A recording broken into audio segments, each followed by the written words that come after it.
Afin de soulager les difficultés qu'éprouvent les élèves issus de familles multiculturelles, des manuels de coréen accompagnés d'un stylo parlant ont été mis au point.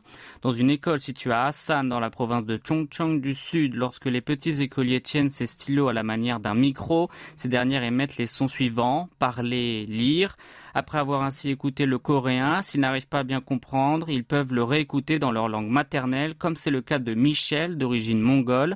Ces outils connectés capables de parler 6 langues, dont le chinois, le russe, le vietnamien et le mongol, ont été mis au point par le rectorat de la province de Chungcheong du Sud pour l'éducation des enfants issus de familles multiculturelles.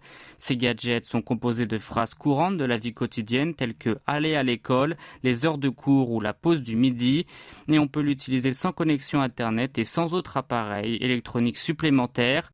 Milana, originaire de Russie, est ravie de découvrir en russe ce qu'elle ne comprenait pas. D'après les données du ministère de l'Éducation, la Corée du Sud compte environ 160 000 élèves issus de familles multiculturelles dans les établissements primaires et secondaires, soit un bond de 16% par rapport à l'année 2019. Selon une institutrice, les écoliers sont très satisfaits de cette invention qui leur permet de suivre les cours de manière autonome. En parallèle, le ministère de l'Éducation a décidé de fournir des assistants chargés d'interpréter les cours dans les établissements où le taux de ces élèves est élevé.